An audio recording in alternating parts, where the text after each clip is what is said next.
Agora, vamos compreender qual que é o papel da indexação, já que nós podemos observar onde a indexação se posiciona no sistema de informação. Então, qual que é a sua função? Então, a indexação, ela é essencial para a existência da unidade de informação.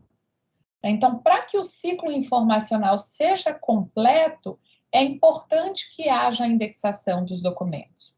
Então, a indexação ela vai constituir as representações do documento, para que essas representações sejam incluídas numa base de dados. Essa base de dados ela pode ser um banco de dados com formulário de entrada, né, um catálogo de fichas numa biblioteca convencional, né, numa biblioteca que não tem um catálogo digital, o que não é muito comum, mas pode acontecer. Então, ela tem a finalidade de recuperar os documentos que são descritos.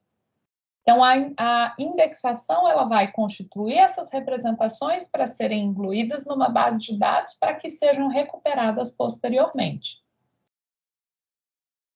A indexação é o resultado de uma prática que vai iniciar com a análise do texto, e aí a gente pode entender texto como um conceito bem amplo, tá? Não apenas quando eu me refiro a documentos textuais, mas a gente pode pensar o texto e a leitura como o reconhecimento do conteúdo de um documento. Então, a indexação, ela inicia com a análise do texto, a representação documentária que vai identificar os conteúdos que são pertinentes e a consonância entre isso que eu identifico e o propósito da unidade de informação. Então, eu analiso um documento, eu reconheço as suas características e eu faço um relacionamento dessas características com aquilo que eu sei que importa para a unidade de informação. Então, a indexação ela passa por esse processo de consonância entre o que é o documento e o que interessa pela unidade de informação.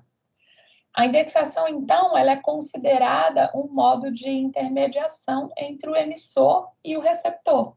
Então, eu tenho um documento com várias características, termos, com várias entidades que descrevem, né, que o descrevem, e eu tenho do outro lado o emissor, né, o usuário da informação, de um lado e o emissor do outro, que tem interesse naquilo que está no documento.